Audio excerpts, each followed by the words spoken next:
Muito bom dia, vamos começar essa segunda-feira, 22 de maio, semana que tem adiante nos Estados Unidos a leitura do PCE, que é um dado de inflação mais olhado de perto pelo Banco Central americano, a segunda leitura do PIB e ainda dados corporativos. Mas o mais importante são as negociações entre Joe Biden e o presidente da Câmara, que foi marcado para hoje, segunda-feira, para ver se eles aumentam o teto da dívida. Lembrando que o teto da dívida nos Estados Unidos de 31,4 trilhões já foi atingido e se eles não chegarem num acordo, os Estados Unidos poderão ficar sem dinheiro para honrar os seus pagamentos dos títulos e das contas de salários pensionistas a partir do começo de junho. Isso levaria, sem dúvida nenhuma, a uma venda massiva dos títulos americanos e uma alta dos respectivos juros, e isso mexe com o mercado como um todo. Lembrando que os Estados Unidos, se não levar em consideração lá em 1971, quando acabou com a paridade do ouro-dólar,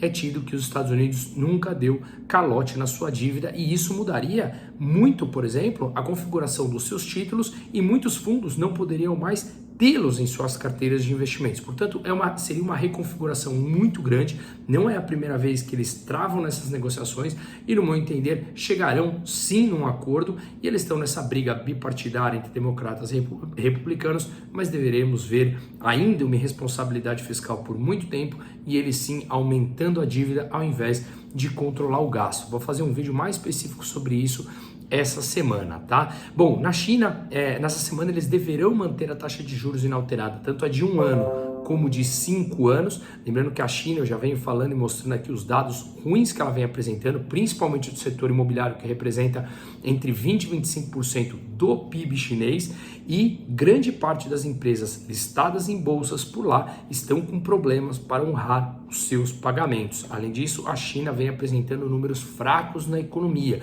tanto de serviços como importações, e isso impacta o mundo todo, inclusive o Brasil, que é o principal parceiro comercial, ou melhor, a China é o principal parceiro comercial do Brasil, tá? Aqui no Brasil, a gente tem como foco central a votação do arcabouço fiscal. Lembrando que a regra do teto de gastos, quando foi implementada pelo governo, pelo ex-presidente Michel Temer, tinha 2 páginas. Essa tem 14, portanto ela não é de fácil compreensão.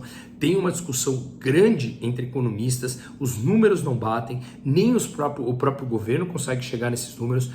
Sim, estão superestimando as receitas e subestimando os gastos, e portanto é uma conta difícil de chegar, e o Brasil não caminha no campo da responsabilidade fiscal, principalmente pelo fato de, em 2023, as receitas, ou melhor, as despesas já crescerão 6% acima da inflação, portanto, crescimento de 6% real. Só a partir de 2024 que cresceria 2,5% acima da inflação. Lembrando que no teto você não podia ter crescimento real acima, portanto, acima da inflação. Nesse, a gente seguirá sempre tendo crescimento de despesa acima da inflação.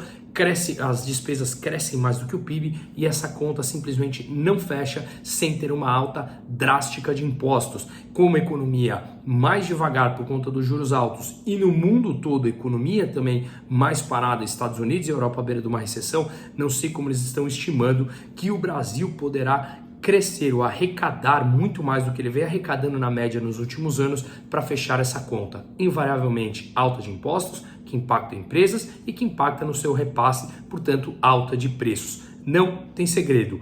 Esse arcabouço não funciona. Simples assim, é uma matemática. Veremos, talvez no primeiro momento, algum funcionamento por concessão de crédito, por subsídio à taxa de juros, amplamente defendido pelo PT, e a gente já sabe que isso é uma tese econômica catastrófica, mas isso pode dar uma certa pujança no curtíssimo prazo. No médio e no longo prazo, o cenário ele não é bonito para isso, tá? Bom, ainda mais, o que a gente vê é que Lula, para variar, é refém do seu discurso eleitoreiro de sempre.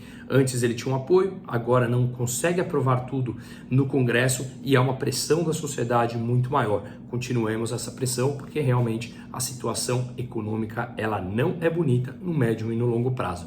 Falando um pouco do encontro lá no Japão, o Lula não conseguiu encontrar o Zelensky, ele lá criticou mais uma vez o discurso do Biden, abre aspas, que ele falou, esse discurso de paz não ajuda, do Biden, e o Zelensky não o encontrou. Mas lembrando que o Zelensky, presidente da Ucrânia, no qual na última viagem à China, Lula havia criticado a Ucrânia e, portanto, gerou ali uma insatisfação bilateral, uma insatisfação do Zelensky frente ao Lula, que dessa vez não encontrou, e quando foi perguntado, ele respondeu sorrindo que quem deveria ter ficado incomodado de não encontrar é o Lula e não o próprio Zelensky. Lembrando que o Zelensky sim encontrou outros presidentes e outros líderes no G7, mas não o Lula. Encontrou, por exemplo, o presidente da Indonésia. E para finalizar, o aeroporto de Natal ele foi arrematado pela Zurich Airports por 320 milhões de reais, um ágio de 41% acima do lance mínimo.